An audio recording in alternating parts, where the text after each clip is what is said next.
The gates of Draven Palace had not opened for a stranger in years, but they opened that morning, and nothing in the kingdom was ever quite the same again.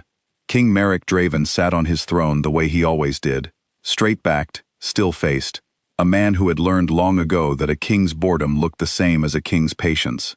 Beside him, at a respectful distance that had never once closed in 3 years, sat his wife, Queen Ysolde. Their marriage had never pretended to be anything but useful. Her father had wanted peace along the border. Marek's council had wanted the same thing. A wedding had solved both problems at once, and no one in that room, on that long-ago day, had used the word love, even by accident. Marek had made peace with that a long time ago. Some alphas found their true mates, some didn't. He had told himself, more times than he could count, that the strange ache under his ribs was only the weight of ruling, sitting wrong in his chest, nothing more. Then the doors opened, and a woman walked in carrying a small boy on her hip, and the ache under his ribs stopped being background noise and became the loudest thing in the world. She was not dressed like someone who belonged in a palace. Her cloak was travel-worn, her boots caked in road dust, and there was a thin scar along her jaw that caught the light when she turned her head. She did not bow. She did not seem to know that she was supposed to. She simply stood there, holding the boy a little tighter, looking at the throne like she had walked a very long way to reach it, and was only now wondering if it had been a mistake. Marek did not need his advisors to whisper her scent to him.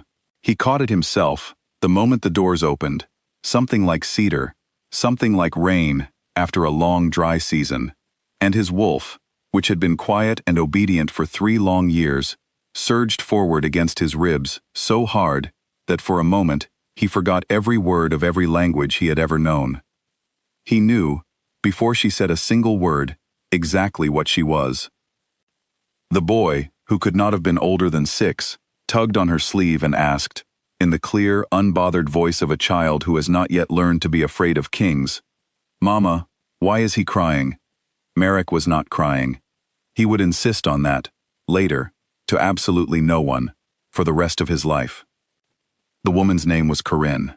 She was a healer, she explained once the court had been cleared of everyone except Marek, Ysolde, and 2 guards who did not dare to blink.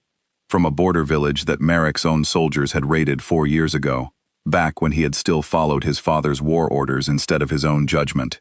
She had not come to the palace for reunion, and she made that very clear, her chin lifted, her voice steady, even though her hands were not. She had come because her son, Bastian, had begun shifting in his sleep, early, and painfully, and without warning, and no healer in her village could explain how a boy with no known wolf father could be growing claws in the dark. She had no idea, she said, that the soldier she had glimpsed once in a burning doorway 4 years ago was the king now sitting in front of her. She had known only his rank insignia, seen for half a second before she ran, wounded, from a village that no longer existed the way it once had. She had not known that night that she was already carrying something else out of the fire with her. The room went very quiet. Queen Ysolde, to her credit, did not shout.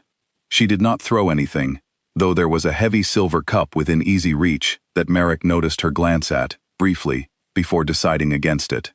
She simply turned to her husband and asked, in a voice that was calm in the way that only comes from years of practicing calm, whether the boy was his. Marek looked at Bastian. He looked at the boy's eyes, which were his own eyes, set in a smaller, rounder face. He did not need to ask any further questions. "Yes," he said. Ysolde nodded slowly, as if she had already known the answer and only needed to hear it out loud to make it real. Then she asked the second question, the one that mattered more than the first. She asked whether Marek intended to keep pretending that their marriage was a real marriage, now that the truth had walked in on 2 small feet and refused to leave. Marek did not have an answer, not yet. What followed in the days after was not a clean, simple unraveling. Nothing about it was simple. Corinne made it clear, again and again, that she had not come seeking a place in his life, or his crown, or his guilt. She wanted her son's shifting controlled. She wanted him safe. And then she wanted to leave the same way she had arrived, owing nothing, and owed nothing in return. Bastian, however, had other plans, the way children often do. He liked the wolves that paced the stable yard in the early morning. He liked the old healer, a bent, kind woman named Maud, who taught him the names of every herb in the palace garden and let him crush the leaves between his fingers to smell them. And he liked, though his mother tried very hard to discourage it, the tall, quiet man with his same eyes, who always seemed to find a reason to be nearby whenever Bastian was practicing his forms in the training yard. At first, Marek kept his distance out of respect for Corinne's wishes. He watched from windows. He asked Maud quiet questions about the boy's progress. He told himself this was enough, that a king's presence in his son's life could be managed carefully, at arm's length, without disturbing the fragile peace Corinne had built for herself and her child. That plan lasted exactly 11 days. On the 12th day, Bastian's control slipped during a training exercise in the yard, and he shifted halfway, claws extending, teeth sharpening, panic rising in his small chest, faster than Maud or the guards could manage. Marek was across the yard before he had decided to move.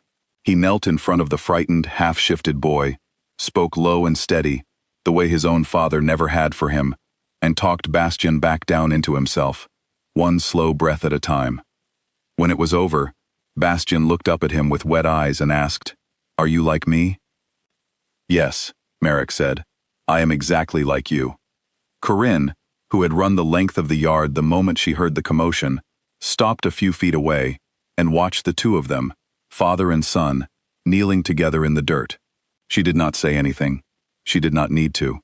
Something in her face had already begun to change, though she would not have admitted it, not even to herself, not yet.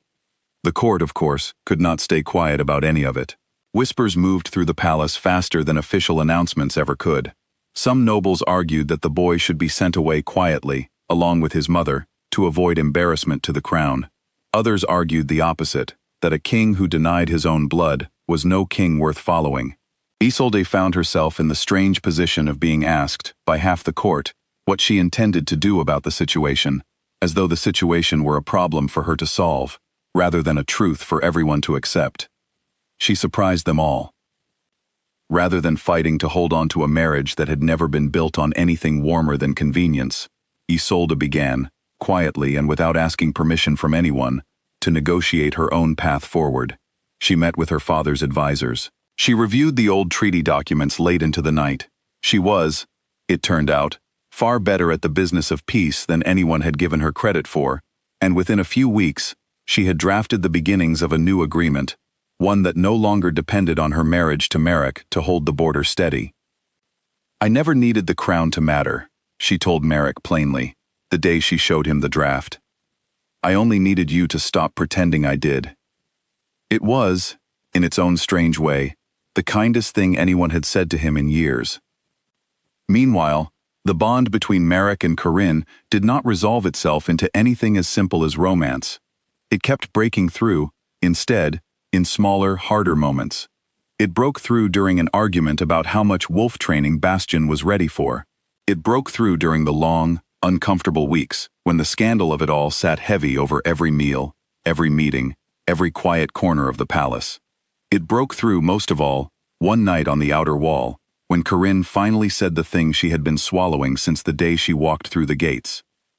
She told him she had spent 4 years hating a soldier's insignia, a small, cold symbol she had glimpsed for half a second in a burning doorway, only to arrive at his palace and discover that the insignia belonged to a face she could not stop finding, over and over, in her own son's features. She told him it was easier to hate a symbol than a person, and now she did not have that easy option anymore. Marek did not answer her with a grand speech. He had never been a man of grand speeches, and he did not become one that night. Instead, a few days later, he stood in front of the full court and named Bastian his heir, not to smooth over a scandal, not to satisfy the whispering nobles, but because the boy was his son, and he was done letting old treaties and old fears decide what he was allowed to claim as true. Corinne was not there when he made the announcement. She heard about it afterward, from Maud, while she was kneeling in the garden with dirt on her hands. She did not say anything for a long moment. Then she asked, quietly, whether he had done it to keep her there. "No," Marek told her honestly, when he found her later that evening. "I did it because it was true. Whether you stay is still your choice. It always will be. Ysolde left the palace not long after, her new treaty signed and sealed, her own name printed proudly beside the border agreement she had built with her own hands. She did not leave in anger. She left, if anything, with more peace than she had arrived with 3 years earlier, and before she went, she found a moment alone with Corinne in the garden. "He is easier to love than he thinks he is," Ysolde said simply. "Don't let him talk himself out of it." Corinne did not answer that either, but she thought about it for a long time after Ysolde's carriage had disappeared down the palace road. In the end, it was not a grand gesture that kept her there. It was Bastian, who had already unpacked his few belongings into the small room beside the stables, without asking anyone's permission, and who told his mother, quite flatly, over breakfast one morning, that he was not leaving his father, no matter what she decided to do. Corinne stayed. Not because Marek asked her prettily enough, though he tried, more than once, in his own stiff and careful way. She stayed because her son had already made his own home in that palace, among the wolves and the herb gardens, and the tall, quiet man who kept finding reasons to be nearby. And somewhere in the middle of all that staying, she found that she no longer wanted to be anywhere else either.